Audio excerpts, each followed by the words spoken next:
Okay, तर protective relay काय असतं बा, तर it is a device, it is a protective device.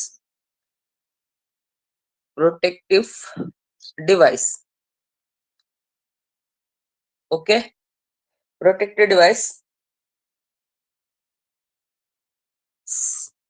comma, it sense the faulty condition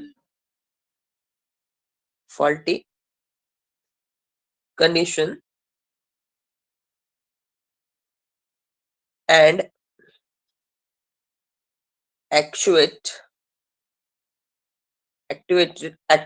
the operation of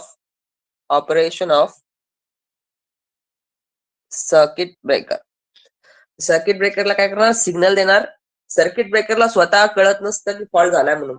circuit ब्रेकरच्या आधी fault जो आहे ना बाळांनो, फॉल्ट सगळ्यात पहिले काय कळतं, त्याला रिलेला कळतं. रिलेला आपल्याला काय केलं असतं, कॉईल असते रिलेमध्ये.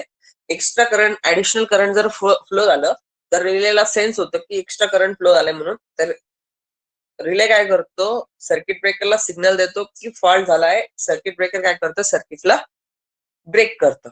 ओके, आणि सर्किट ब्रेकरचं कामच आहे making and breaking of electrical circuit manually as well as automatically. तर सर्किट ब्रेकरचं काम आहे ब्रेक करणं सर्किटला, आणि सिंपल रिलेचं काम आहे की सर्किट ब्रेकरला सिग्नल पाठवणे. ओके, तर सर्किट ब्रेकर मध्ये सर्किट ब्रेकरला स्वतः कळत नसतं बघा की फॉल्ट झालाय म्हणून. फॉल्ट झालाय हे कोणाला कळतं, सगळ्यात पहिलं कळतं रिलेला. ठीक आहे, सगळ्यात महत्वाचं आहे. तर रिले कसा असावा, रिलेमध्ये कोणकोणत्या कॅरेक्टरिस्टिक्स असाव्या, तर रिलेची सगळ्यात महत्वाचं असतं की रिले स्पीड, ऑपरेटिंग स्पीड खूप हाय पाहिजे रिलेची. कारण की जे फॉल्ट असतं बघा, थोडा जरी वेळ आपला फॉल्टी करंट सिस्टम मध्ये फ्लो झाला तर आपल्या ट्रान्सफॉर्मरला, आपल्या ट्रान्समिशन लाईनला, आपल्या जनरेटरला डॅमेज होऊ शकतं. इव्हन मॅक्रो सेकंड साठी जरी करंट फ्लो झाला, मिली सेकंड मध्ये जरी झाला, तरी पण आपली सिस्टम डॅमेज होऊ शकते. त्यामुळे खूप स्पीडनं रिलेनं काय केलं पाहिजे, सेन्स केला पाहिजे आणि सिग्नल पाठवलं पाहिजे सर्किट ब्रेकरला की सर्किट ब्रेक करा म्हणून, फॉल्टी सिच्युएशन आहे. ओके, आणि सर्किट ब्रेकरचं काम असतं सर्किटला ब्रेक करणं हेल्दी सेक्शन आणि फॉल्टी सेक्शन मध्ये. म्हणजे जे हेल्दी सेक्शन आहे त्याला आयसोलेट करणं फॉल्टी सेक्शन मधून. ठीक आहे, तर सिंपल काम आहे बघा याचं रिलेचं. ओके, आता तुम्ही जर रिलेचं आणि सर्किट ब्रेकरचं रिलेशन बघितलं तर दोघांची पार्टनरशिप असते बघा. दोघं काय करतात, सोबत काम करतात. आता जो आपला बेसिकली जो ब्रेकर असतो, तर ब्रेकरचं कामच आहे ते की सर्किटला ब्रेक करणं. ब्रेक कसं करणार तो सर्किटला, तर तो काय करणार, सेन्स करणार बघा फॉल्ट.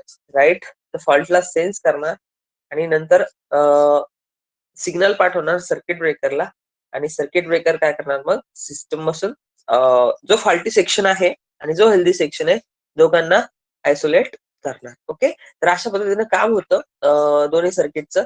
आणि तुम्हाला जर बघितलं बघा तुम्ही, तर इथं ऍक्च्युएटिंग कॉईल असते आणि एक ऍक्च्युएटिंग कॉईल काय करते, ती कॉईल ऑपरेट होते जर extra additional current, preset current जर फ्लो झालं तर. ठीक आहे, तर आपण सेटिंग करून ठेवतो आणि फ्लक्स सेटिंग मल्टिप्लायर म्हणजे जो असणार तेव्हा आपण सेटिंग करून ठेवणार, आणि त्या सेटिंग नुसार जास्त जर एक्स्ट्रा करंट फ्लो आलं तर लगेच तो सिग्नल पाठवणार सर्किट ब्रेकरला. ओके, तर ऍक्शन हे सर्किट ब्रेकर जरी घेत असला तर brain behind the circuit breaker म्हणजे जो दिमाग आहे, जो सेन्स आहे, तो रिलेला कळत असतो बा, लक्षात ठेवायचं. Relay is one who actually break the circuit. Okay, तर रिले काय करतो, ब्रेक करण्यासाठी इनिशिएट करतो. म्हणजे सुरुवातीचं जे सिग्नल असतं ते सुरुवातीला रिलेच पाठवत असतो. ओके, आता बघा ही सिस्टम आहे, ही बस बार आहे समजा आपला. ठीक आहे, इथून आपली सर्किट ब्रेकर आहे बाळा, आपला सीबी आहे. ठीक आहे, सर्किट ब्रेकर आहे सीबी. हा नॉर्मली ना बाळा काय असतो, नॉर्मली क्लोज असतो. एनसी फॉल्ट कंडिशन नाही आहे, क्लोज आहे, करंट कॅरी करतो इथं. मग इथं काय असतं बाळा, इथं असतो करंट ट्रान्सफॉर्मर सिटी. करंट ट्रान्सफॉर्मरच्या प्रायमरीला खूप जास्त करंट असतं, समजा आपण म्हणणार 1000 अँपियर. सेकंडरीला स्टेप डाऊन होतं बघा करंट, इकडे असणार 1 अँपियर. ओके, आता ही 1 अँपियर ना बघा रिलेला गेलेला असतो सप्लाय, रिलेला गेलेला असतो. आता हा जो सर्किट ब्रेकर आहे याच्यामध्ये पण एक कॉईल असते, आणि ह्या कॉईल आहे ना बाळा, ही कॉईल ला डीसी सप्लाय दिलेला असतो ऑलरेडी, बॅटरी असतात तर व्हीडीसी सप्लाय असतो याच्याकडे, पण याचं सर्किट कम्प्लीट नसतं बळा, है ना. याचं सर्किट ना आता सध्या ओपन आहे, म्हणजे ही जी ऍक्च्युएटिंग कॉईल आहे ती ओपन आहे बघा, आणि ते एक प्लंजर असतो. आता ही जी कॉईल आहे बघा, समजा ही कॉईल, आता सेकंडरी मध्ये बघा मानो इथं फॉल्ट झाला, इथं ना आता याची जर रेशो आहे सिटीचा, इकडे 1000:1 एम्पियर. आता इकडे जर 2000 एम्पियर करंट फ्लो आलं तर ऑब्व्हियसली सेकंडरीचं पण करंट वाढतं. मग आपण काय केलेलं असतं बाळा, आपण आता याची 1 एम्पियर ही नॉर्मल व्हॅल्यू आहे, राईट.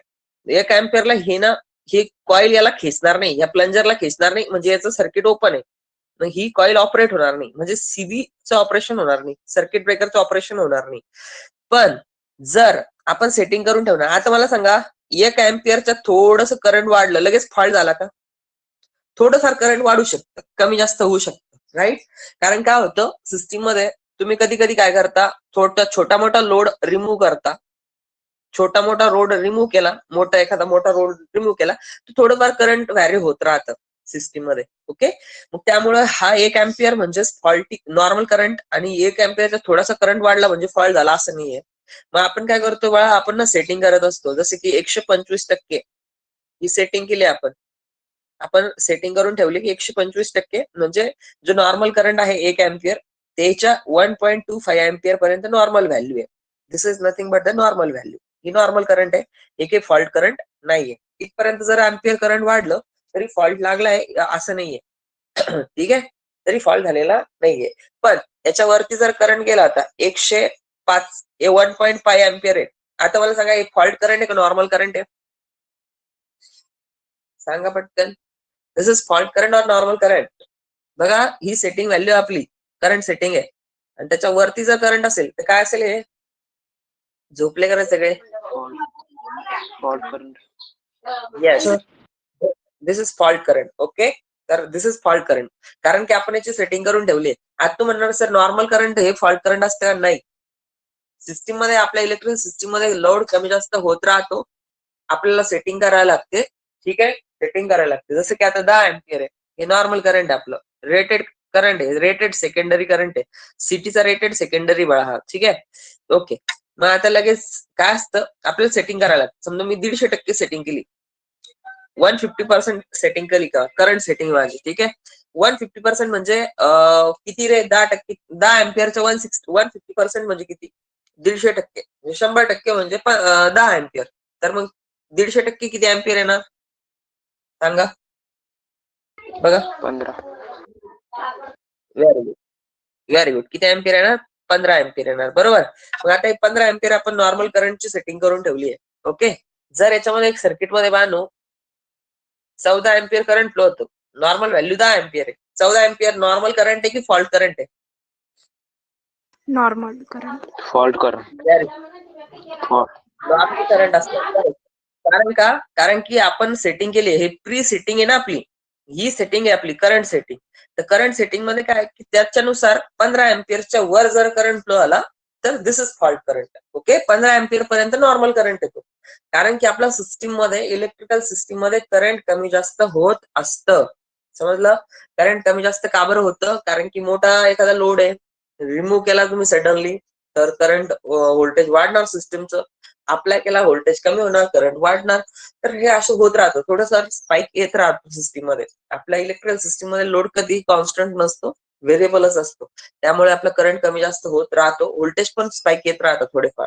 ठीक आहे, त्यामुळे आपण डायरेक्ट एकच व्हॅल्यू पकडायची नाहीये, थोडा टॉलरन्स द्यायचा आहे, थोडी सेटिंग करून ठेवायची. Right, okay, all right. आता इथपर्यंत काय आलं तुम्हाला? बरोबर, राईट. आता पुढे बघा काय असतं तुमचं करंट सेटिंग मध्ये, तर तुम्हाला ह्या पॉईंट का आला. ओके, आता रिलेची जी कॅरेक्टरिस्टिक्स बघत होतो आपण, रिले मध्ये कोणकोणत्या प्रॉपर्टीज आणि कशा पद्धतीने असल्या पाहिजे. तर आता तुम्ही हे काम कसं करतं बघा. आता काय करणार आपण, करंट सेटिंग करून ठेवणार. याचा 1 एम्पियर करंट आहे, नॉर्मल आहे. मग नॉर्मल करंटला हे प्लंजर ना खाली नाही येत बाळा, हा नॉर्मली ओपन स्विच आहे, ही सर्किट कम्प्लीट झालेलंच नाही, याला सप्लाय आहे पण कम्प्लीट झालेलं नाही आहे. राईट, आता हा ना नॉर्मली क्लोज आहे, एनसी आहे, म्हणजे सर्किट ब्रेकर कडून करंट पास होते, सर्किट चालू आहे. आता इकडे फॉल्ट झालं, करंट वाढलं, करंट वाढलं तर सेकंडरीचं पण करंट वाढतं बघा. सेकंडरीच करंट वाढलं, हा प्लंजर याला खाली खेचणार, याचं सर्किट कम्प्लीट होणार. याचा अर्थ सर्किट कम्प्लीट झालं, हा याला अट्रॅक्ट करणार म्हणजे सर्किट ब्रेकरला ओपन होणार. सर्किट ब्रेकर काय होणार? ओपन होणार. पण सगळ्यात पहिलं सेन्स कोण करतं फॉल्टला? फॉल्टला सेन्स करतो रिले. लक्षात ठेवायचं बानो, रिलेचे वेगवेगळे टाईप, मग ओव्हर करंट, अंडर व्होल्टेज, बरेच टाईप आहे त्याचे, तर आपल्याला ते बघायचे नंतर. पण सगळ्यात पहिलं सेन्स करतो रिले. रिले सेन्स केल्याच्या नंतर सिग्नल पाठवतो. सिग्नल कोणाला पाठवतो? बा सर्किट ब्रेकरची ऍक्च्युएटिंग कॉईल आहे सीबीची. सीबीची ऍक्च्युएटिंग कॉईल आहे, त्याला सिग्नल पाठवतो. सिग्नल गेला, सिग्नल नंतर काय होतं की याचं सर्किट क्लोज होतं, इथून सप्लाय भेटतं याला, आणि हे याला इकडं खिचून येतं. म्हणजे याला कसं असतं, सर्किट ब्रेकरला एक असतो फिक्स रॉड, फिक्स कॉन्टॅक्ट म्हणतो आपण त्याला, आणि दुसरा असतो बघा मुव्हिंग कॉन्टॅक्ट, राईट. हा दुसरा असतो मुव्हिंग कॉन्टॅक्ट. ते मुव्हिंग कॉन्टॅक्ट मध्ये काय होतं की हा याला मागे खेचतो, तर हे काय होतं, सर्किट ब्रेकर ओपन होऊन जातं. इथून करंट न इथं ऑइल असतं, एअर असतं, त्यामुळे इथं जे स्पार्क आर्क क्रिएट होती, ते आर्क विझून जाते, आर्क कोणचे मीडियम नुसार, राईट. मग रिलेचं काम सिंपल आहे बाळांनो. रिलेचं काम आहे सिग्नल पाठवणं सर्किट ब्रेकरला, ठीक आहे. आणि त्याच्यानंतर सर्किट ब्रेकरचं जे काम आहे, सर्किट ब्रेकरचं काम आहे, तुम्हाला कॉलेजमध्ये सर्किट ब्रेकर झालाय का शिकवणं? हो सर. सीबी झालाय ना, सरने शिकवलं सीबी? ठीक आहे. आता रिले चालू आहे मग? ओके, ठीक आहे, चालेल. राईट. आता तुम्हाला सर्किट ब्रेकर बद्दल माहित आहेच ऑलरेडी, राईट. आता आपण रिलेचं बघितलं, राईट. आता रिलेच काय बघितलं आपण की रिले कसं काम करतो. तर रिलेचं फक्त सेन्सिंगचं काम आहे बा. तर relay is very smart. Okay, तर रिले काय असतो? व्हेरी स्मार्ट असतो. त्याला नॉर्मल करंट आणि फॉल्ट करंट हे दोन्ही समजतं. आपण त्याला काय केलं असतं बा? डिफाईन केलेलं असतं. आपण ऑलरेडी डिफाईन केलेलं असतं रिलेला की फॉल्ट करंट काय. आता समजा रेटेड करंट आहे, तर असं नाही की बा रेटेडच करंट फ्लो होणार ऑलवेज. 10 एम्पियर रेटेड करणे, तर फॉल्ट न लागता थोडेफार व्हेरिएशन येत असतं बघा याच्यामध्ये, प्लस मायनस याच्यामध्ये व्हेरिएशन येतात. जसं की मी आता 25% व्हेरिएशन घेतले, प्लस मायनस 50%. तर आपण सेटिंग करताना फॉल्ट करंटची सेटिंग 125% ठेवणार. 125%चा अर्थ होतो 1.25. 1.25 एम्पियर पर्यंत हे नॉर्मल करंटच आहे. सॉरी 10 आहे ना, हे 12 एम्पियर येणार, सॉरी. हा, 12.5 एम्पियर, 12.5 एम्पियर म्हणजेच नॉर्मल करंट आहे. त्याचं कारण असं आहे की सिस्टीम मध्ये आपल्या करंट कमी जास्त होत राहतो. असं नाही की तुम्ही एक लाईट बंद केला आणि मग करंट थोडाफार कमी जास्त झालं लगेच फॉल्ट लागला, असं नाही आहे. फॉल्ट नाही लागला. फॉल्ट जेव्हा लागतो तेव्हा खूप ह्यूज अमाऊंट मध्ये करंट आपलं व्हेरिएशन होतं. तर आपण सेटिंग करून ठेवतो, त्याला करंट सेटिंग म्हणतात. लक्षात ठेवा, current setting always greater than normal value of current. Normal व्हॅल्यूच्या जास्तच आपण सेटिंग करून ठेवतो, कारण सिस्टीम मधलं करंट ऍक्च्युअल मध्ये कमी जास्त होत राहतं. आता तुम्ही म्हणलं सर 1.2 करंट आहे, आपण सेटिंग करून ठेवली 1.25 ला. मला सांगा फॉल्ट करंट आहे का नॉर्मल करंट आहे? मला पटापट उत्तर आले पाहिजे, मला पुढे जायचंय. Normal current. नॉर्मल. यस. आता मला सांगा 1.29. Fault current. Very good. कारण की हा कट ऑफ आहे बाळा, इथपर्यंत नॉर्मल करंट, याच्या पुढे सगळे फॉल्टी करंट आहे, राईट. तर याचा अर्थ होतो की आपण सेटिंग करून ठेवलेली आहे, राईट. आपण सेटिंग करून ठेवतो की याच्यावरती फॉल्ट करंट, याच्या खाली नॉर्मल करंट, ठीक आहे. हा, रिले कसा असला पाहिजे? रिले फास्ट असला पाहिजे. रिलेमध्ये ना स्पीड पाहिजे, सगळ्यात महत्वाचं स्पीड. खूप हाय स्पीडनं रिले ऑपरेट झाला पाहिजे, कारण की आता जे फॉल्ट असतात ते खूप डॅमेज करू शकतात आपल्या सिस्टीम मध्ये थोड्या वेळासाठी जर फ्लो आले तर. म्हणून आपला रिले एकदम फास्ट मध्ये ऑपरेट झाला पाहिजे, राईट. तर सगळ्यात महत्वाचं की रिलेची स्पीड खूप हाय पाहिजे. इंटरप्शन जो टायमिंग आहे त्याचा, रिले टायमिंग म्हणतो आपण त्याला, रिले टायमिंग खूप फास्ट पाहिजे, ठीक आहे. Speed very high, speed should be very high. त्याचं कारण असं आहे की जितका जास्त रिले करंट फ्लो होणार तेवढं जास्त डॅमेज करणार. कारण काय असतं, हिटचा जो फॉर्म्युला आहे I2R multiplied by time. Time जर उशिरापर्यंत करंट फ्लो आला एवढा हेवी करंट, तर तो लय डॅमेज करणार. आपली वाइंडिंग जाळणार, ट्रान्सफॉर्मरची एलए जाळणार, लाइटनिंग अरेस्टर, या सगळ्या गोष्टी जाळणार है ना. ते खूप डॅमेज होणार आपल्या सिस्टीम मध्ये. त्यामुळे खूप लवकर आपला रिले ऑपरेट झाला पाहिजे. सर्किट ब्रेकरला लवकर सिग्नल पाठवलं पाहिजे, जेणेकरून आपला फॉल्ट डॅमेज कमीत कमी झाला पाहिजे. आणि दुसरी गोष्ट काय होती की फॉल्ट स्प्रेड होत जातो. आता हा रिले जर नाही ऑपरेट झाला, समजा तुमच्या घरात फॉल्ट लागला, तुमच्या घराचा जर रिले ऑपरेट झाला तर बाजूच्याची लाईट नाही जाणार, तुमचीच लाईट जाणार फक्त. जर तुमच्या घराचा रिले ऑपरेट नाही झाला, स्प्रेड झाला फॉल्ट, तुमच्या बाजूच्याचे तिथं पण नाही ऑपरेट झाला, गल्लीतला ऑपरेट झाला, पूर्ण ट्रान्सफॉर्मर, पूर्ण गल्लीत अंधारात, गल्लीतला बॅन ऑपरेट झाला, कॉलनी मधला ऑपरेट झाला, कॉलनी अंधारात, पूर्ण जालन्याचा ऑपरेट नाही झाला, जालना अंधारात, तर फॉल्ट स्प्रेड होत जातो. त्यामुळे जेणेकरून ट्रान्सफर जो रिले आहे आपला लवकरात लवकर ऑपरेट झाला पाहिजे. ठीक आहे. तर पहिली जी प्रॉपर्टी बघा त्याची रिलेची, प्रोटेक्टिव्ह रिलेची, ती काय, फास्ट ऑपरेशन पाहिजे. ठीक आहे. त्याच्यानंतर दुसरी प्रॉपर्टी त्याची सेन्सिटिव्हिटी. ओके, सेन्सिटिव्हिटी खूप हाय पाहिजे बघा. का? कारण की बघा मानू इकडे ना आपलं करंट ट्रान्सफॉर्मर बघा, सिटीमध्ये तुम्हाला माहिती का, सिटीमध्ये करंट ट्रान्सफॉर्मर मध्ये एकच वाइंडिंग असते, प्रायमरी वाइंडिंग. त्याची हा कंडक्टर प्रायमरी वाइंडिंग म्हणून काम करतो, सेकंडरी वाइंडिंग असते, राईट. तर करंट ट्रान्सफॉर्मरचे जे स्टँडर्ड रेटिंग आहे, करंट ट्रान्सफॉर्मर तुम्हाला भेटतो 500:1, त्याच्यानंतर 500:5, त्याच्यानंतर 100:1, त्याच्यानंतर 50:1. ओके, हे स्टँडर्ड रेटिंग आहे. 1010, 1001. म्हणजे बा याच्या प्रायमरीला किती करंट आहे, कोण सांगतं? प्रायमरीला किती करंट यायच्या, ओळखता आलं पाहिजे ना तुम्हाला. प्रायमरीला किती करंट यायच्या, याच्या सांगा. 1000. आणि सेकंडरी किती करंट देते?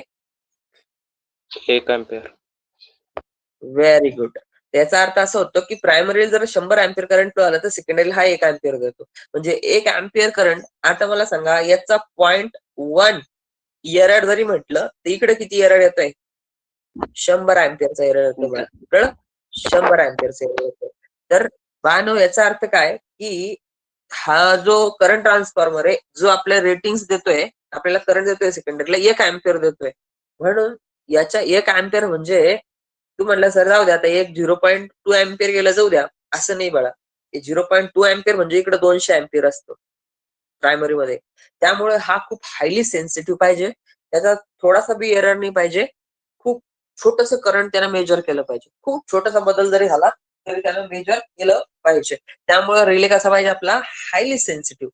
रिले मध्ये जी पण रिडिंग आहे, जी पण थोडंफार मिली अँपिअर मध्ये जरी करंट आलं, 1 मिली अँपिअर किंवा 1 मायक्रो अँपिअर, तरी त्याला रिस्पॉन्स केला पाहिजे. डेफिनेटली रिस्पॉन्स केला पाहिजे. कारण की 1 मिली अँपिअर असेल किंवा 1 मायक्रो अँपिअर असेल तरी पण हा खूप मोठा रिप्रेझेंट करतो करंटला. कारण प्रायमरी खूप हेवी करंट असतं, सेकंडरीला आपण स्टेप डाऊन केलेलं असतं, त्याचं ते थोडंसं सॅम्पल असतं, right.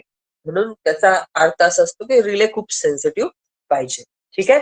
Highly sensitive relay should B highly sensitive. त्याच्यानंतर 3 नंबरची जी प्रॉपर्टी बा ती आहे रिलायबल.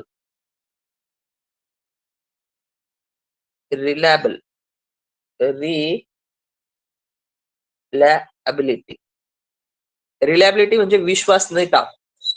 रिलायबिलिटी म्हणजे काय, आपण त्यावर भरोसा ठेवला पाहिजे. मला सांगा, जर तुमचा फॉल्ट झालाच नाही बाळांनो, थोडंसं करंट व्हेरिएशन झालं, कारण की बाजूच्यानी काय केलं, मोठा लोड कमी केला, त्यांची मोटर बंद झाली, तर थोडंसं करंट वाढला. मग मला सांगा, लगेच करंट वाढला तर ह्या रिलेनं ऑपरेट झालं पाहिजे का, सर्किट बंद केलं पाहिजे का? थोडं करंट वाढल्यास नंतर बंद केला पाहिजे का सर्किट? अजिबात नाही. म्हणून रिले कसा पाहिजे, relay should B reliable. Reliable म्हणजे काय की त्याच्यावर आपण विश्वास ठेवू शकतो, ऑपरेट झाला पाहिजे. आता कधी कधी काही रिले जर डुप्लिकेट कंपनीचे असतील तर काय होतं, फॉल्ट कंडिशन मध्येच काय होतं, ऑपरेट होत नाही.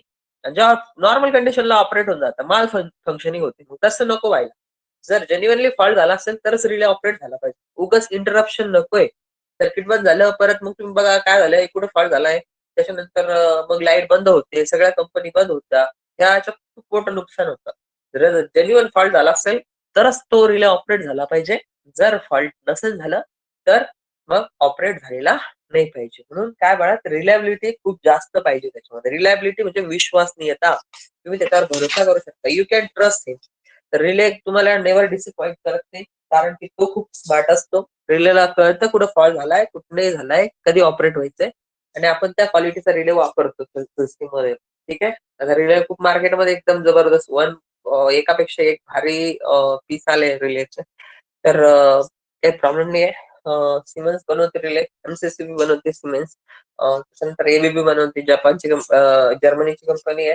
त्याच्यानंतर खूप साऱ्या कंपनीज आता रिले बनवतात, A1 क्वालिटीचं बनवतात, जबरदस्त बनवतात. ठीक आहे. तर ते रिले खूप रिलायबल असतात, तुम्ही त्याच्यावर ट्रस्ट करू शकता. ठीक आहे.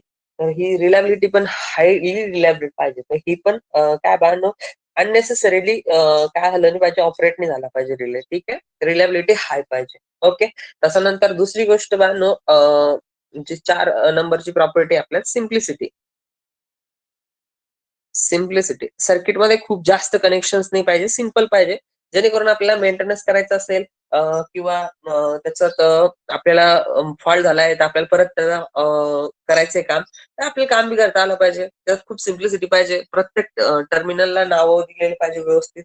कलर कोडिंग्स युज केला पाहिजे की ह्या टर्मिनलला हे, ह्या टर्मिनलला हे. कलर कोडिंग युज केला म्हणजे आता इथं ग्रीन आहे, ग्रीन वाल्याला ग्रीन वायर लावायचा, येलो वाल्याला येलो, रेड वाल्याला रेड. तर कनेक्शन पण सिम्पल पाहिजे, जेणेकरून कोणताही युजर, कमी शिकलेला युजर ही त्याला ऑपरेट करू शकेल. इव्हन आयटीआय वाले पण ऑपरेट करू शकतील, अशा टाईपचा रिले पाहिजे. आणि त्याचं मेंटेनन्स पण आपल्याला व्यवस्थित करता आलं पाहिजे. ठीक आहे, म्हणून रिले कसा पाहिजे, सिम्पल पाहिजे. जास्त कॉम्प्लेक्स नेटवर्क नकोय. खूप कॉम्प्लेक्सिटी असेल तर त्याच्या रिलेमध्ये काय होतं की फॉल्ट झाल्याच्या नंतर खूप स्किलवाल्या लोकांची गरज पडते. त्यामुळे सिम्प्लिसिटी कन्स्ट्रक्शन मध्ये रिलेच्या पाहिजे, कनेक्शन मध्ये सिम्प्लिसिटी पाहिजे. कंट्रोल पॅनलला कनेक्शन करताना कोणालाही कनेक्शन करता आले पाहिजे. पण कधी कधी काय असतं बा, मोठं जे सिस्टम असतं त्यामध्ये थोडी कॉम्प्लेक्सिटी येते, तर त्याच्यामुळे ते जे एक्सपर्ट लोक असतात त्यांना त्याचं काम करता येतं, बाकीच्यांना येत नाही. ओके, चला पुढे बघा. आता सिम्प्लिसिटीच्या नंतर बघा महत्वाचा पॉइंट आहे सेलेक्टिव्हिटी. सेलेक्टिव्हिटी तर रिलेला बा सिलेक्ट करता आला पाहिजे, कोणत्या रिलेनं सिलेक्ट करायचा आहे, कोणता रिले ऑपरेट झाला पाहिजे. त्याचे झोन असता बघा रिलेचे. आता हा सीबी आहे, इकडे एक रिले आहे, त्याच्यानंतर दुसरा बाळांनी इकडे एक सीबी आहे. इथं फॉल्ट झालाय तर इथलचा सीबी आणि इकडचा सीबी हा ऑपरेट झाला पाहिजे, जेणेकरून हा हेल्दी सेक्शन तुमचा हे झाला पाहिजे. जनरेटर दुसरा फॉल्ट, दुसरा बसबार आहे, याला काही ऑपरेट व्हायची गरज नाही. जनरेटर चालू आहे, इकडे फॉल्ट नाही, इकडे हेल्दी आहे. तर काय असतं बाळाचे झोन असतात, त्या झोन मध्येच ऑपरेट झाला पाहिजे. इथं फॉल्ट झालाय, इकडे एक रिले आहे, इथं फॉल्ट झाला, एवढंच ऑपरेट झाला पाहिजे. ठीक आहे, तर याला सिलेक्ट करता आलं पाहिजे की हेल्दी सेक्शन कोणता आहे आणि फॉल्टी सेक्शन कोणता आहे. The relay should be smart enough to select the faulty section as well as healthy section, or it can differentiate the difference between healthy sections and faulty section. तर रिलेला differentiate करता आलं पाहिजे की नेमकं healthy section कोणता आहे. Fault कुठून लागून आलाय, या साईडला फॉल्ट आहे. ओके, हा रिले ऑपरेट झाला पाहिजे. No need to operate this relay, कारण की हा रिले ऑपरेट झाला तर काय होणार, जनरेटर बंद पडणार, म्हणजे पॉवर इथे येते बसबार मध्ये ती येणार नाही. ओके, ट्रान्समिशन मध्ये लाईन मध्ये फॉल्ट झालाय तर ओके, ट्रान्सफॉर्मरचा अलीकडचा रिले ऑपरेट झाला पाहिजे, जेणेकरून हा ट्रान्सफॉर्मर चालू राहणार. ठीक आहे, तर रिलेला कळालं पाहिजे बाळा, सिलेक्ट करता आलं पाहिजे फॉल्टी सेक्शन कोणता आहे, हेल्दी सेक्शन कोणता आहे. तर relay should be smart enough to select the faulty section and you can say that it can be differentiate between faulty section and healthy section. आपण म्हणू शकतो की रिलेला डिफरन्शिएट करता आलं पाहिजे आणि त्याला त्याचं स्वतःचं डोकं पाहिजे आणि स्मार्ट असतो बघा रिले, खरंच एकदम स्मार्ट असतो. तो बरोबर काय करतो, फॉल्ट कोणत्या साईडला आलाय ओके तोच ऑपरेट होणार. तुमच्या घरात फॉल्ट झालाय ना, मग तुमचंच लाईट बंद झाले पाहिजे, पूर्ण गल्ली कशाला अंधारात राहायची, राईट. तर त्या एरियामध्ये, स्पेसिफिक एरियामध्ये जिथे फॉल्ट झालाय तोच रिले ऑपरेट व्हायला पाहिजे, बाकीच्या रिलेनी ऑपरेट होण्याची गरज नाहीये. ठीक आहे, the relay should be smart enough to select the faulty section and healthy section. Okay, right. हा, काय प्रॉब्लेम आहे कोणाला? सर ते मग रिले आपल्या घरापाशी ते आपलं मेन सप्लाय येतो तिथूनच ऑपरेट होईल ना, ते समोरच्या तिकडं थोडी होईल. हा, सिस्टीम मध्ये बा इथं कसं असतं, आता आपल्या घरात रिले तर काय, आपल्या घरात छोटे सिस्टीम झाले आहे ना. पावर सिस्टीम मध्ये कसं असतं, खूप सारे जनरेटर्स असतात है ना, जनरेटर 1, जनरेटर 2 है ना, तर जनरेटर 3, तर लाखो करोडो जनरेटर पॅरल मध्ये ऑपरेट करत असतात, बरोबर. ठीक आहे, बसबार असतो, बसबारच्या नंतर ट्रान्सफॉर्मर, परत इकडे काय असतं, परत इकडून ट्रान्समिशन लाईन असते, आयसोलेटर्स असतात, इथं परत ट्रान्सफॉर्मर असतं, तुमचं व्होल्टेज लेवल चेंज होते तुमचे. तर ट्रान्सफॉर्मर बी पॅरल ऑपरेशन असते, 4-5 ट्रान्सफॉर्मर वर्क करत असते. ठीक आहे, इथून मग लाईन गेलेली असते, परत ट्रान्समिशन लाईन असते, ट्रान्समिशन लाईन मध्ये परत डिस्ट्रीब्युशन लाईन असते, इथून व्होल्टेज कमी जास्त होतं परत. ठीक आहे, इकडून परत लोड असतो, लोड कडे काही लाईट गेलेली असते, काही यांना दुसरीकडे दिलेलं असतं, परत हे एलटीचा सप्लाय असतो, परत एक ट्रान्सफॉर्मर लागतं, परत तिथून व्होल्टेज कमी करतो आपण, राईट. तर खूप सारी कॉम्प्लेक्स सिस्टीम असते. आता काय होतं नेमका, याच्याकडे पण एक रिले असतो इकडे पण एक रिले असतो, राईट. त्याच्यानंतर इथं पण एक रिले असतो, इकडे पण एक रिले असतो, बस बारचा एक रिले असतो, जनरेटरचा एक रिले असतो. तर भरपूर सारे प्रोटेक्शन दिलेलं असतं त्याला, राईट. आता नेमकं काय होतं की यांचं डिस्टन्स खूप जास्त नसतं ना. ट्रान्सफॉर्मर आहे त्याच्या ह्या साईडला रिले, ह्या साईडला रिले. ओके, मग इथं फॉल्ट झाला, ठीक आहे.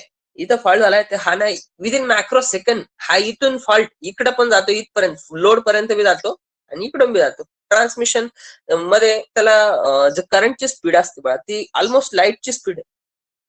ओके, 5 लाख किलोमीटर पर सेकंड. बघ येतं 3 into 10 to the power of 8 metre per second. This is lightning speed. आणि इलेक्ट्रिसिटीची स्पीड आणि लाइटनिंग स्पीड, कारण की लाइटनिंगचं काय असतं, प्रोटॉन फ्लो होता आणि इलेक्ट्रिकल मध्ये इलेक्ट्रॉन फ्लो होता. तर लाइटनिंगच्या स्पीड पेक्षा इलेक्ट्रिकल करंटची स्पीड थोडी कमी असते, कारण इथे मीडियम आहे, कंडक्टर मधून करंट फ्लो होतं ना. तर मग मीडियमवर डिपेंड असतं की किती स्पीड असणार. याला मीडियमची गरज नाही, हा सरळ पास होतो इयर मधून सुद्धा प्रोटॉन, ठीक आहे. मग इलेक्ट्रॉनची स्पीड थोडी कमी आहे, पण याच्या क्लोजच आहे. म्हणजे हा एका सेकंदात 5 लाख किलोमीटर पर्यंत जातो ना, right. 5 lakh kilometre distance cover करू शकतो एका सेकंदात, हा जर चांगला मीडियम असेल तर इतका फास्ट आहे. मग मला सांग, इथं फॉल्ट लागला, हाच रिले ऑपरेट होणार का? यालाच कळणार का फॉल्ट लागला म्हणून? यालाच कळणार फॉल्ट लागला, नाही. याला कळणार, याला कळणार, याला कळणार, याला कळणार, याला कळणार. पण ह्या रिलेला स्मार्ट इनफ पाहिजे की फॉल्टचं लोकेशन नेमकं कुठे आहे ना. याला कळालं फॉल्टचं लोकेशन इथे आहे, मग मला सांगा आता याला एक नाव दिलं, याला 2 दिलं, याला 3 दिलं, याला 4 दिलं, याला 5, 6, 7, 8, 9. ठीक आहे, तर आता कोणते 2 रिले ऑपरेट झाले पाहिजे बाळांनो? 1 आणि 2. 1 आणि 2. करेक्ट, 1 and 2 ऑपरेट झाला पाहिजे वेदांत. मग 1 and 2 जर आपल्याला ऑपरेट व्हायचंय, कारण मग त्यांना कळालं पाहिजे ना, कारण की आपल्या दोघांच्या मध्येच फॉल्ट आहे. This relay should understand this, the fault locations is here only. Okay, तर हा जर रिले ऑपरेट झाला, यानं जर याला सिलेक्ट केलं बरोबर की हा स्वतः सिलेक्ट करायचंय त्याला. ओके, आता तुझा जो प्रश्न होता की नाही सर हाच ऑपरेट होणार, आमच्या घरात जो फॉल्ट लागला आमचाच रिले ऑपरेट होणार, काय जरुरी नाही ना बाळा. ते स्पॉन्टेनियसली लगेच स्प्रेड होतो, पूर्ण गल्लीत स्प्रेड होणार. तुमच्या डीपीत जर काही झालं 2 एका सेकंदामध्ये, तुमच्या घरापर्यंत फॉल्ट येत नाही, घरातले लाईट फुटत नाही तुमचे, फुटतात नाही फुटत? डेफिनेटली फुटतात, बरोबर. ओके, तर काय होतं की फॉल्ट स्प्रेड व्हायला टाइम नाही लागत बाळा, ठीक आहे. म्हणून हा रिले ऑपरेट नाही झाला तर डेफिनेटली यालाही कळणार फॉल्ट झाला म्हणून, विदिन सेकंड पूर्ण स्पीड होतो. पण कोणता रिले ऑपरेट झाला पाहिजे आणि किती लगेच ऑपरेट झाला पाहिजे हे डिपेंड असतं रिलेच्या. मग त्याच्यामध्ये काही पॉईंट असतं ना, याचा रेजिस्टन्स म्हणजे कसं असतं, आता याची लेंथ आहे, याची लेंथ इथून किती आहे, याचा रेजिस्टन्स वेगळा असतो, या फॉल्टची इंटेन्सिटी वेगळी असते, या फॉल्टची इंटेन्सिटी वेगळी असते. जितका फॉल्ट दूर दूर जाणार तेवढा त्याचं इंटेन्सिटी कमी कमी होतं ना, कारण की या ट्रान्सफॉर्मरचा थोडासा इम्पिडन्स असतो किंवा रिॲक्टन्स असतो, त्याच्यामुळे थोडा करंट कमी होणार, याचा करंट कमी होणार, या जनरेटरच्या इम्पिडन्समुळे करंट कमी होणार, तर कमी कमी होत जातो. सगळ्यात जास्त जे इम्पिडन्स आहे मग त्यांना ऑपरेट व्हायला पाहिजे, मग आपण तशी सेटिंग करून ठेवतो. रिले बनवतानाच आपण त्याला स्मार्ट बनवतो की हा या गोष्टी तुला लक्षात आल्या पाहिजे की माझ्याकडचा फॉल्ट आहे. समजलं पवन? समजलं का? हो सर. ऑटोमॅटिक होत नाही बाळा, आपण डिझाईन करून ठेवतो तसं, ठीक आहे. This is nothing but the selectivity. Okay, तर सिलेक्टिव्हिटी ही प्रॉपर्टी रिले मध्ये.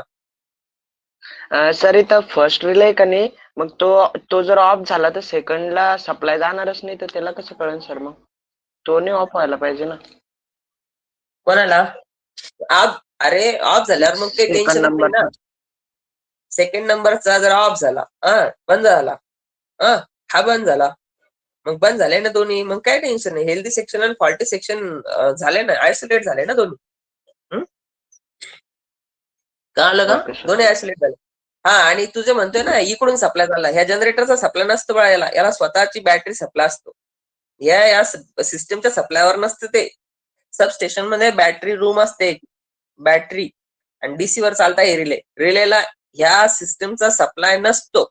समजलं? रिलेला सिस्टमचा सप्लाय देत नाही, रिलेला सेपरेट सप्लाय असतो. ओके, सेपरेट डीसी बॅटरीचा सप्लाय असतो.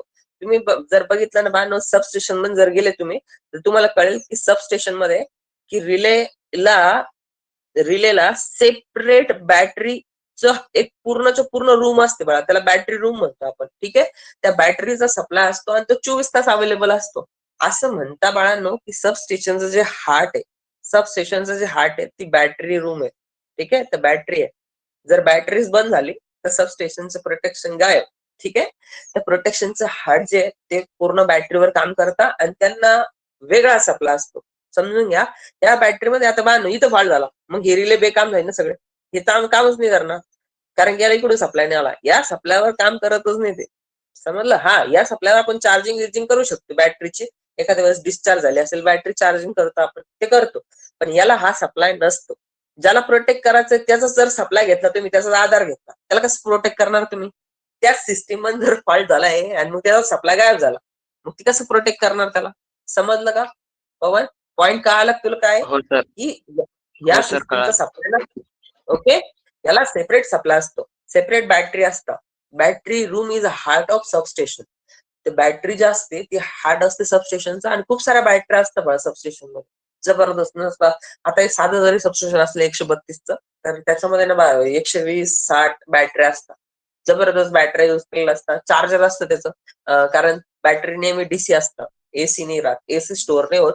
म्हणून आपण काय करतो, त्याला रेक्टिफायर वापरतो. रेक्टिफायर एसी टू डीसी करणार आणि डीसी मध्ये बॅटरी चार्ज होणार आणि कंटिन्यू चार्जिंग असते बघा त्याचं. इव्हन सबस्टेशन मध्ये असं म्हणतात की सबस्टेशनची लाईट गेलेली असली तरी पॉवर इनफ बॅटरी पाहिजे सबस्टेशन मध्ये, की ते 2-3 दिवस तरी त्याचा सप्लाय स्वतःचा त्यांना हे केला पाहिजे, रिझर्व पाहिजे असं म्हणतात. ठीक आहे, 2-3 दिवस पुरेल एवढा सप्लाय अवेलेबल असतो. आणि खूप साऱ्या बॅटरी असतात त्यांच्याकडे, ऍडिशनल बॅटरी असते. आणि बॅटरीचं मेंटेनन्स करतात ते दर आठवड्याला. त्याच्यात पाणी बघते, त्याच्या स्पेसिफिक ग्रॅव्हिटी बघते, सगळ्या गोष्टी. आता पुढच्या सेमला एक सब्जेक्ट आहे तुम्हाला, इलेक्ट्रिकल मेंटेनन्स. ठीक आहे, तर ह्या सगळ्या गोष्टी. आणि रिलेला डीसी सप्लाय लागतो बघा. ओके, रिलेला डीसी सप्लाय लागतो. फक्त इंडक्शन रिले जो आहे त्याला एसी सप्लाय लागतो. तर हे ऍडिशनल सप्लाय असतो, याच्याकडून कोणीही सप्लाय घेत नसतं. ठीक आहे, या सिस्टीम मधलं सप्लाय घेण्यात नसतं, कारण की सिस्टीम मध्ये कधी फॉल्ट होऊ शकतो, बंद पडू शकतो सप्लाय. सप्लाय बंद पडला मग रिले कामच नाही करणार. त्यामुळे रिले कधीही काम करण्यासाठी स्वतःचा सप्लाय त्याला असतो. ठीक आहे, ओके. आता मला सांगा, तुमची एक सेंट्रल गव्हर्नमेंट बॉडी आहे, राईट? सेंट्रल गव्हर्नमेंट बॉडी आहे जे इन्कम टॅक्स वरती रेड करतात. आता त्या रेड करणाऱ्या लोकांना जर नेत्यांनी पगार दिली, हा, नेत्यांच्या हातात त्यांची पगार असली, मला सांगा त्यांच्या घरी रेड करणार आहे का? ते नाही करणार. ते पगार बंद करून टाका त्यांची. त्याच्यामुळे सेंट्रल गव्हर्नमेंट काय करतं, त्यांना सेपरेट पगार देतं. ती बॉडीच वेगळी आहे ना, सेपरेट बॉडी येते, राईट? सेपरेट बॉडी असते, ते त्यांच्यावर कारवाई करू शकते. त्यांच्या अशी काही घेणं देणं नाही त्यांना. ते वेगळ्या गव्हर्नमेंटचे एम्प्लॉई ना, हे प्रायव्हेट लोक सेक्टर म्हणजे हे दुसऱ्या सेक्टरचे, त्यांचं डिपार्टमेंटच वेगळं आहे. तसं यांचा सप्लाय जो असतो तो सबस्टेशन मध्ये असतो, बॅटरी मध्ये असतो. दिस इज नॉट डिपेंडिंग ऑन दिस. हा, चार्जिंग विर्जिंग याच्यातून करतो आपण. जेव्हा नॉर्मल सप्लाय चालू असतो चार्जिंग करत राहते, चार्जर असतं, चार्जिंग करतो आपण त्याच्यावर. ठीक आहे, मला वाटतं आता क्लिअर झाला असेल. कमन क्लिअर? ऑल सगळ्यांचं क्लिअर हो झाला हा सर. पॉइंट? ठीक आहे, चलो. ओके, पुढे जाऊया आता आपण. ओके, आता लक्ष द्या बाळांनो. आता खूप इंटरेस्टिंग पॉइंट आहे की रिले कसा ऑपरेट झाला पाहिजे, करंट सेटिंग काय असते.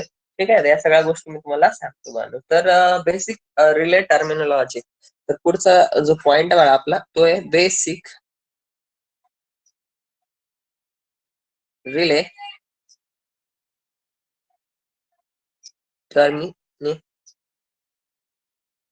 टर्मिनॉलॉजी.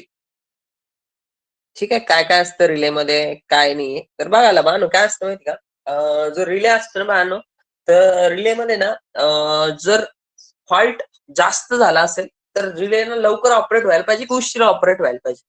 फॉल्ट करंट जर हेवी असेल तर काय वाटतं बाळांनो तुम्हाला?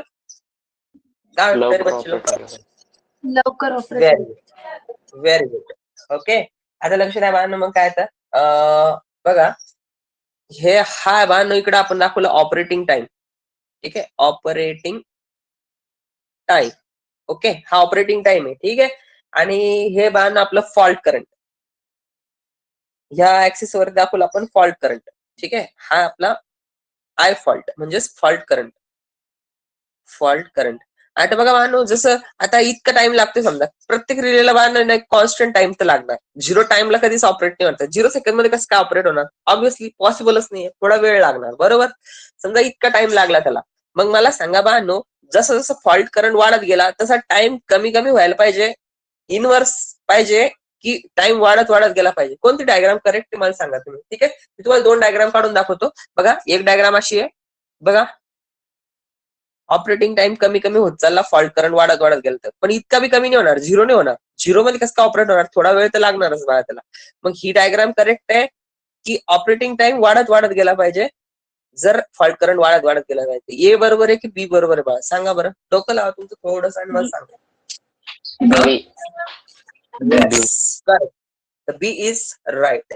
तर मला लक्षात ठेवायचं, रिलेचं जो कॅरेक्टरिस्टिक्स असते ते नेहमी इनव्हर्स पाहिजे बघा. ठीक आहे, नेहमी इनव्हर्स पाहिजे. ठीक आहे, तर काय होतं, आता समजा एक टायमिंग आहे. आता समजा फॉल्ट करंट 0 आहे, तर 0 आहे एवढा तर टाइम लागणार असतं. ठीक आहे, पण झिरोला काढायची नाही बाळ डायग्राम, झिरोच्या थोडीशी पुढून चालू करायचे, राईट. कारण की झिरो करंट म्हटल्यावर तर ऑपरेट होणारच नाही, पण एवढा करंट आहे. मग इथून चालू करायची डायग्राम, कधी पण इथून चालू करायची. आणि जसं जसं टाइम वाढत जाणार बाळा, जसं जसं टाइम वाढत जाणार जसं जसं करंट वाढत वाढत गेला तर टाइम कमी कमी होत गेला पाहिजे आपला. पण मला सांगा, 0 सेकंड होणार का टाइम? 0 सेकंड होणार का? 0 सेकंड होणार नाही. Practically this is not possible. Okay, practically हे पॉसिबल नाही. काय कारण एकदम सिम्पल आहे बाळा. तर कारण की कोणताही रिले असेल, किती फास्ट असेल, थोडा तर टाइम लागलाच ना त्याला ऑपरेट व्हायला, डेफिनेटली. तर हा जो टाइम आहे बाळा, it is minimum time required to operate the relay. Minimum time आहे, एवढा टाइम लागणारच बाळा त्याला. तुम्ही याला रिड्यूस नाही करू शकत, राईट. तर रिड्यूस करू शकत नाही.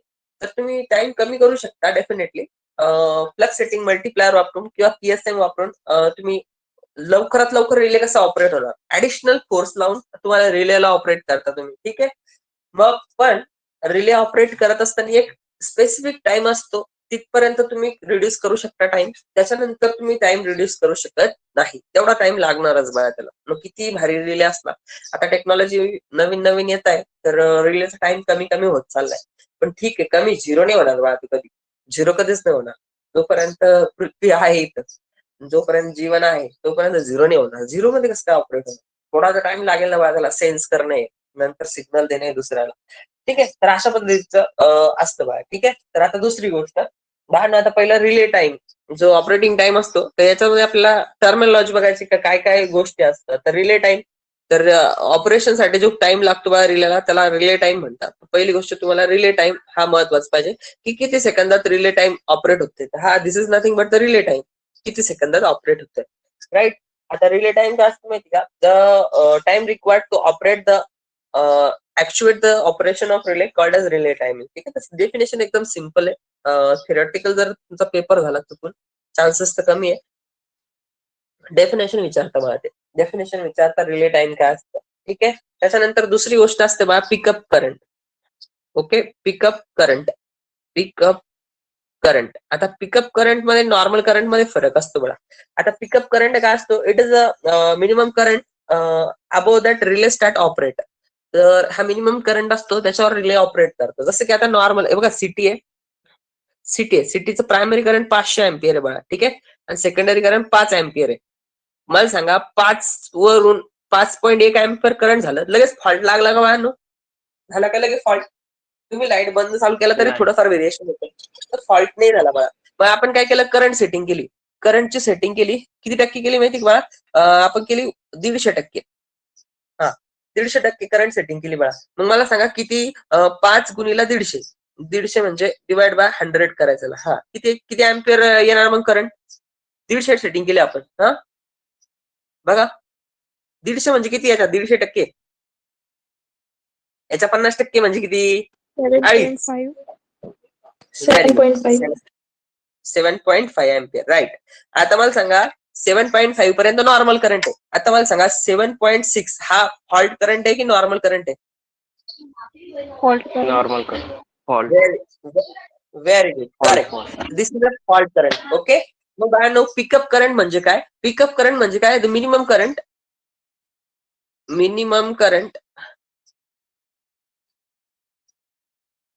above that relay start operation. Relay काय करतो, त्याचं ऑपरेशन स्टार्ट करतो. पिकअप करंट म्हणजे मिनिमम आहे, त्याच्या पुढे जर करंट गेलं तर मग बाळांनो काय करतो आपला रिले ऑपरेट करतो. आता मला सांगा याच्यात करंट सेटिंग किती आहे. करंट सेटिंग आहे बाळांनो नेहमी पर्सेंटेज मध्ये असते. करंट सेटिंग पर्सेंटेज मध्ये इथं 150%, काही ठिकाणी 125% असते है ना. आता याला 150% कसं लिहिणार तुम्ही 1.5 लिहिणार. ठीक आहे, कारण की पर्सेंटेज घालवण्यासाठी आपण 100 न डिवाइड करत असतो बाळा. ठीक आहे, 100 1 0 काय 1.5. ओके, 125 ला कसं लिहिणार मग सांगा. 125 ला कसं लिहिणार तुम्ही 1.25. 135% ला कसं लिहिणार 1.35. राईट. ओके, तर अशा पद्धतीनं लिहिणार तुम्ही. राईट, तर ही झाली बघा तुमची करंट सेटिंग. राईट, आता मला सांगा पिकअप करंट कोणता आहे त्यातला.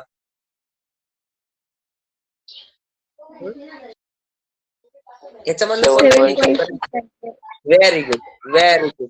पिकअप करंट म्हणजे काय असतं माहिती का बाळा. पिकअप करंट म्हणजे असतं 7.5. या केसमध्ये 7.5 एम्पियर. त्याचा फॉर्म्युला एकदम सोपा येणार बाळा. फॉर्म्युला काय येणार. Pickup current is equal to सिटीची प्रायमरी का सेकंडरी बाळांनो. कारण रिले मधून मला सांगा प्रायमरी फ्लो होणार की सेकंडरी. सिटी सेकंडरी रेटिंग बरोबर. सेकंडरी करंट मल्टिप्लाइड बाय काय बाळांनो कोण सांगतं. मल्टिप्लाइड बाय काय. मल्टिप्लाइड बाय कशाला केला आपण त्याला मल्टिप्लाय. 125 म्हणजे काय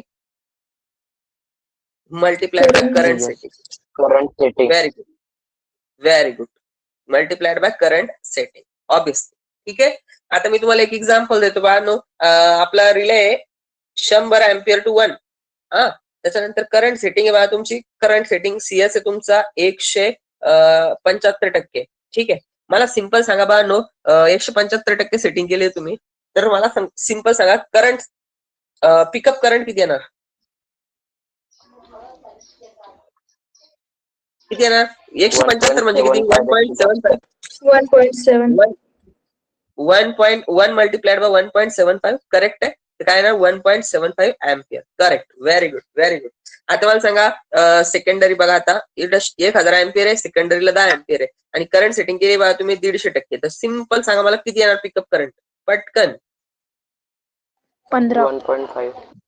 व्हेरी गुड, 15 एम्पियर. तर तुम्हाला ना बघा हे प्रॉब्लेम सॉल्व्ह करायच्या आधी तुम्हाला आयडिया पाहिजे की पिकअप करंट काय असतं.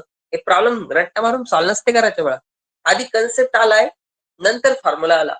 फॉर्म्युल्यामुळे कन्सेप्ट आहे का सांगा. हा फॉर्म्युला मी कन्सेप्ट मुळे बनवलाय की फॉर्म्युल्यामुळे कन्सेप्ट बनलाय सांगा. पहिले काय काय पहिलं आलंय पटकन सांगा. पहिले येस येस, पहिला कन्सेप्ट आला नंतर आपण मॅथमॅटिकल टूल वापरून फॉर्म्युला क्रिएट केला. तसा कळालं. कन्सेप्ट काय. कन्सेप्ट आहे की आपण करंट सेटिंग करणार आणि सेकंडरीच्या रिस्पेक्ट मध्ये करणार. कारण की रिले आपण सेकंडरी अक्रॉस लावलाय. प्रायमरी रिले लावत नाही आपण. रिले हा खूप छोटी स्मॉल गोष्ट आहे. ते जास्त करंट हँडल करू शकत नाही. 1000 एम्पियर हे फक्त 1 एम्पियर हँडल करतं म्हणून आपण सेकंडरीला लावतो बघा. सिटीच्या सेकंडरीला रिले लावतो. तुम्हाला विचारता what is the location of relay तर सांगायचं it is next to the secondary of current transformer. Okay, तर इथून तुम्हाला कळालं बघा. ठीक आहे, मला वाटतं करंट पिकअप करंट आणि करंट सेटिंग तुम्हाला कळालं असेल. ओके, तर ऑब्विसली करंट सेटिंग तुम्हाला कळतं. तर करंट सेटिंग मुळे काय होतं बाळांनो की आपण जे नॉर्मल करंट आहे त्याच्यापेक्षा थोडं जास्त त्याला टॉलरन्स येतो थोडा आणि करंट सेटिंग करतो. नॉर्मली करंट सेटिंग ही 100%च्या वरच असते. ठीक आहे, 100%च्या वर 115 125 150 असंच असते बघा. ठीक आहे, तर करंट सेटिंग बद्दल तुम्हाला मला वाटतं आयडिया आलेली आहे. ओके, आता मी तुम्हाला एक एक्झाम्पल देतो आणि मला सिंपल करंट सेटिंग सांगा तुम्ही. ठीक आहे, एक्झाम्पल बघा खूप सिंपल आहे. एक्झाम्पल असं आहे की एक सिटी आहे. सिटी आहे 100:5 आणि करंट सेटिंग केली बघा तुम्ही 150%, 150%. तर पिकअप करंट काढा सांगितले बघा तुम्हाला. 1 मार्काला आहे, 2 मार्काला ऍक्च्युली हा प्रॉब्लेम. पिकअप करंट काढायचंय तुम्हाला. पिकअप करंट सांगा काय ना. Pickup current 1.5. Very good. CT कोणती बघा सेकंडरी का primary. Secondary. Secondary multiplied by काय current setting. Current setting. Very good. Secondary किती मग 5 एम्पियर आणि करंट सेटिंग आहे 150%. म्हणजे बा डिवाइड करायचं 100 ना कारण की आपण याला मल्टिप्लाय केलेलं ऑलरेडी. किती येणार 7.5 ampere. Very good, very good, perfect. तर मला असं वाटतं आता हे फॉर्म्युले रट्टा मारून पाठ केल्यापेक्षा समजून घेतलेलं बेस्ट राहील. ठीक आहे. आता माहित नाही तुम्हाला समजतंय का नाही समजतंय तुमचं तुम्हाला माहित. पण मी ट्राय केलं बेस्ट माझं. ठीक आहे. खूप सिम्प्लिफाय करण्याचं ट्राय केलं मी. ठीक आहे. तर this is the current setting. Okay. तर बाळांनो, इथून तुम्हाला ऑटोमॅटिकली समजलं असेल की करंट सेटिंग कशी असते काय असते. ठीक आहे. एक प्रॉब्लेम 2 मार्काला किंवा 4 मार्काला येतो कधी कधी. खूप सिम्पल प्रॉब्लेम आहे. तर त्याच्यामध्ये तुम्हाला मी सांगतो बघा काय म्हणतंय ते. क्वेश्चन नंबर 1 काय करू आपण सॉल्व्ह करायचं. And over current relay is used to protect लिहा problem used to protect with current of 175%. मला सांगा हे काय रे, काय दिलेलं आहे आपल्याला. डिफॉल्ट ओळखायचंय काय आहे? Current setting. Current setting. Very good. Very good. Perfect. This is nothing but the current setting. Yes. The CT ratio is 400:5. Okay. 400:5 ampere. Full stop. Find pickup current.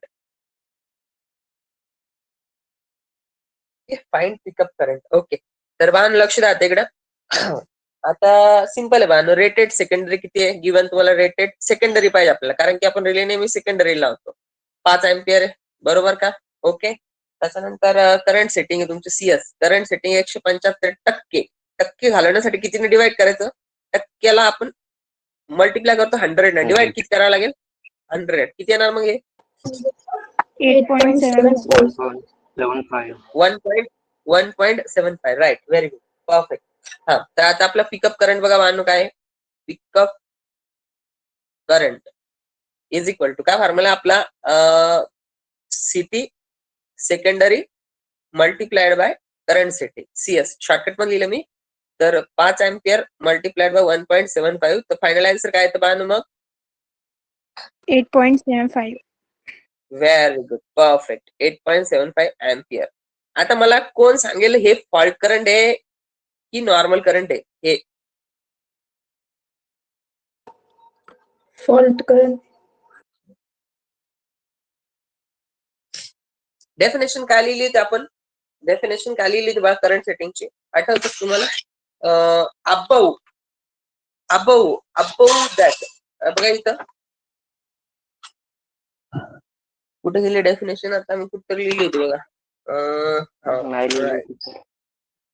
हा राईट. इथं बघा. हा बघा इथं काय pickup current is minimum current above that. मला सांगा येतं पिकअप करंट आहे अबव दॅट. मला सांगा याच्या अबव फॉल्ट आहे की याच्यात फॉल्ट आहे. आता this is nothing but the normal current. Okay. This is nothing but the normal current. हे मिनिमम करंट आहे ना. याच्या अबव फॉल्ट होणार बघा. याच्या अबव होणार. आता मला सांगा 7 पॉईंट हे फॉल्ट करंट आहे की नॉर्मल करंट आहे. Fault current. Yes. Fault current. आणि हा काय बघा कटअप आहे. हा कटअप आहे. हा इतका करंट म्हणजे बा हा बाउंड्री वरती ना. तर हा काय बा तुमचा हा सिंपल आहे नॉर्मल करंट. ओके. खूप महत्वाचा पॉईंट आहे हा. कारण की याच्यामध्ये MCQ आला तुम्ही कन्फ्युज होणार. म्हणून मी एकदम क्लिअर सांगितलं तुम्हाला. क्लिअर कट सांगितलं. मला सांगा बानो हे हे हे सांगा आता हे फॉल्ट करंट आहे की नॉर्मल करंट आहे. आता परत एकदा सांगा. Normal current. Normal current. Very good. कळालं सगळ्यांना. बघा इतकं खूप महत्वाचा पॉईंट होता. आता मी तुम्हाला सगळं कीर्तन सांगितलं असतं आणि हा पॉईंट नसता क्लिअर केला काय फायदा झाला असं तुमचा. म्हणून मला माहिती बाळांनो तुम्हाला कोणकोणते पॉईंट कसे कन्फ्युज करतात. त्याच्यामुळे मी तुम्हाला खूप बारीक बारीक गोष्टी इतक्या व्यवस्थित सांगतो. आणि ह्याच महत्वाच्या आहे. वरवरून अभ्यास करून फायदा नाहीये. इव्हन तुम्ही जर जेन्युअनली MCQ जरी सॉल्व्ह केले तर तुम्हाला कळेल MCQ किती डिफिकल्ट आहे. इव्हन थेरॉटिकल एक्झाम सोपी आहे. MCQ डिफिकल्ट आहे. MCQ मध्ये तुम्हाला एक्झॅक्ट आन्सर पाहिजे. आणि ठीक आहे तुम्ही गुगल ते युज करता. गुगल नाहीये तुमच्याकडे. कॉलेजमध्ये जाऊन तुम्हाला MCQ देणे. आता ठीक आहे तुमची MCQ टेस्ट होणार. ओके. एखाद्या वेळेस काय करणार गव्हर्नमेंट या म्हणणार तुम्ही कॉलेजमध्ये एवढ्या वेळात या. इतक्या पोराने कॉलेजमध्ये द्या MCQ टेस्ट तुम्हाला ऑनलाईन द्यायची. असं घेऊ शकतो. त्या केसेस मध्ये बाळांनो तुमचा अभ्यासच पाहिजे. तुम्हाला अभ्यासच सर्वाइव्ह करू शकतो. इव्हन तुम्ही थेरॉटिकली तरी थोडंफार लिहू शकते. MCQ मध्ये तुम्हाला लिहिताच येत नाही. 0 or 1 दोनच ऑप्शन आहे. 0 or 1. त्यामुळे तुम्हाला क्लिअर कट अंडरस्टँडिंग पाहिजे. ओके. तर हा व्हिडिओ बाळांनो परत परत बघा, एकदा दोनदा, आणि काय करा, अभ्यास करा व्यवस्थित. आणि पुढे आपण याच्यावरची प्रॉब्लेम घेऊ. पुढे आपला एक फ्लक्स सेटिंग मल्टिप्लायरचा कन्सेप्ट आहे, आणि टाइम सेटिंग मल्टिप्लायर, TSM आणि PSM या दोघांमध्ये काय अंतर असतं, ते कशा पद्धतीने आपल्या रिले लवकर ऑपरेट करण्यास मदत करतात. टाइम सेटिंग मल्टिप्लायर कसा असतो ते पण आपण पुढच्या लेक्चरमध्ये बघूया. त्याच्यात डेफिनेटली एक क्वेश्चन तुम्हाला विचारण्यात येतो. त्याच्यानंतर पुढच्या लेक्चरमध्ये आपण बघू प्रोटेक्शन रिलेचे कोणकोणते टाइप्स आहेत. तुमचं एक कॉलेज मध्ये झालंय का बाळांनो? हे झालंय का तुमचं? हे शिकवणं झालंय का कॉलेजमध्ये? नाही. नाही ठीक आहे. सर. आता कॉलेजमध्ये सर घेतील ना तेव्हा तुम्हाला अजून चांगलं समजतं. ठीक आहे. सर प्रॉब्लेम घेतील ना तर तुम्हाला लवकर समजेल आता. ठीक आहे. त्यामुळे तुम्ही हा पहिलंच लेक्चर होतं रिलेचं. आता पुढच्या लेक्चरमध्ये आपण बघूया flux setting, time setting multiplier आणि फ्लक्स सेटिंग मल्टिप्लायर काय असतं, PSM आणि TSM. ठीक आहे. थँक्यू. बाकीच बघूया नंतर आपण.